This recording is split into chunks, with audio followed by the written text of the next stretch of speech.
பிரியமானவர்களே, இயேசு கிறிஸ்துவின் நாமத்தில் நான் உங்களை வாழ்த்துகிறேன். சரி, இந்த நாள்ல ஆண்டவர் உங்களுக்கு என்ன வசனம் சொல்றார் தெரியுமா?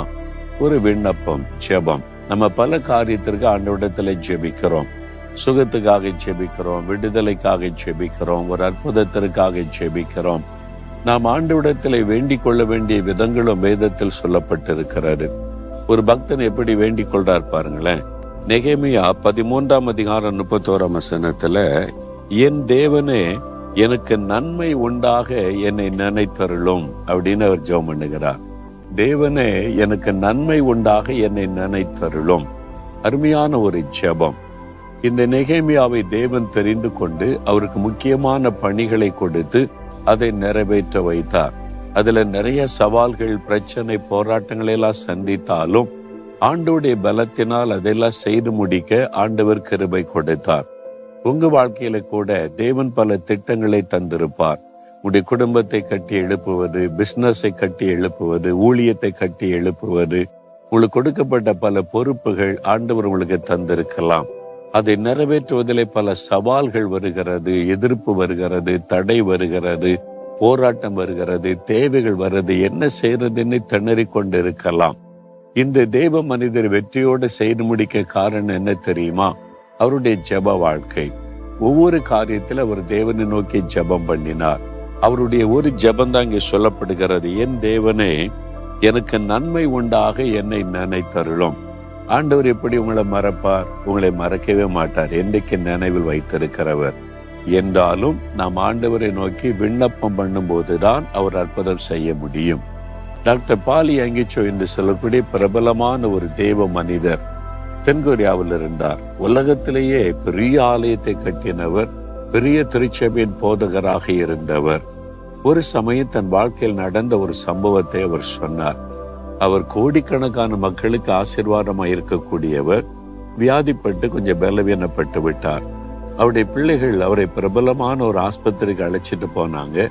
டாக்டர்ஸ் அவரெல்லாம் செக் பண்ணிட்டு ஸ்கேன் எல்லாம் பார்த்துட்டு 2-3 மேஜரான பிரச்சனை அவருடைய சரீரத்தில் இருக்குது. உடனே ஆப்ரேஷன் பண்ணணும், இல்லாவிட்டா உயிருக்கு ஆபத்துன்னு சொல்லிட்டாங்க. அதனால பிள்ளைகள் சொன்னாங்க, உடனே ஆப்ரேஷன் பண்ணுங்கன்னு சொல்லி தேதியெல்லாம் குறிச்சிட்டாங்க.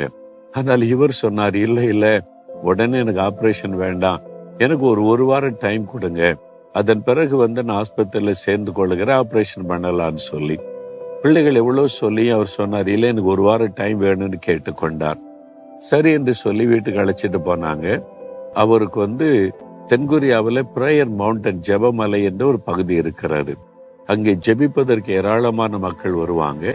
சின்ன சின்ன அறைகள் இருக்கும். இவருக்கென்று பிரத்யேகமா ஒரு ரூம் உண்டு, பிரேயர் ரூம்.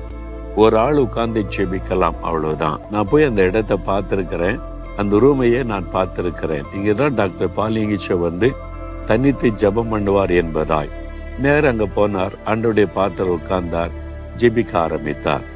அப்ப ஆண்டவர்கிட்ட கேட்டார், உமக்கு தான் நான் ஊழியம் செய்யறேன், ராத்திரி பகல உமக்காகத்தான் நான் உழைக்கிறேன், ஏன் என்ன சுகமாக்க கூடாது? ஏன் எனக்கு இந்த மாதிரி ஒரு வியாதி காரியம், நீங்க ஏன் என்ன சுகமாக்க கூடாது? ஆபரேஷன் பண்ணுன்னு சொல்றாங்களேன்னு ஆண்டவர்கிட்ட பேசினார்.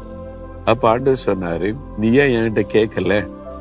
நான் சுகமாக்க ஆயத்தமா தான் இருக்கிறேன், நீ கேட்கலையே, நீ கேட்டதானே நான் உனக்கு செய்ய முடியும் என்று ஆண்டவர் சொன்னாராம். அப்பதான் அவர் தன் தவறை உணர்ந்து கொண்டார். நாம் ஆண்டவரிடத்துல கேட்கணும், அதான் அவருடைய எதிர்பார்ப்பு. அதனால அவர் கேட்டார், ஆண்டவரை இப்ப நான் கேட்கிறேன், என்னை சுகமாக்கிறேங்க.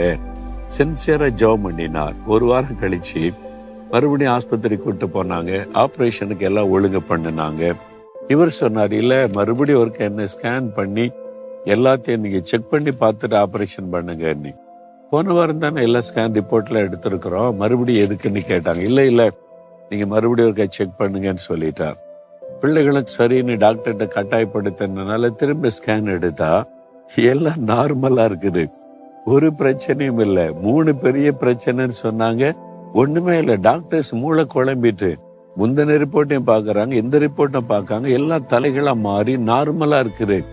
என்ன ஆச்சு? நீங்க யார போய் பார்த்தீங்க? நான் பெரிய டாக்டர், எங்க அப்பா இயேசு கிறிஸ்துவ பார்த்துட்டு வந்தேன், அவர் என்ன சுகமாக்கிட்டார் அப்படின்னு மகிழ்ச்சியா சொல்லிட்டு வந்துகிட்டே இருந்தார். இது அவரே சொன்ன ஒரு அனுபவம். எனக்கு அன்பானவர்களே, நீங்க ஆண்டவரிடத்துல கேட்கணும், உங்களுக்கு என்ன தேவை, என்ன பிரச்சனை.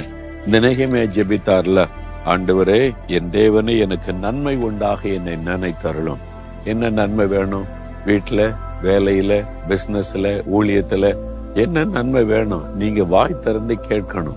இப்பவே முழங்கால் போடுங்க. எனக்கு நன்மை உண்டாக என்னை நினைத்தருளும்.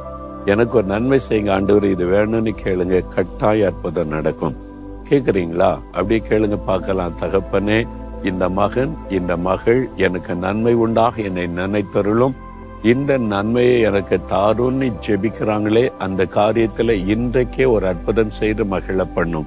இயேசுவின் நாமத்தில் ஜெபிக்கிறேன். ஆமேன்.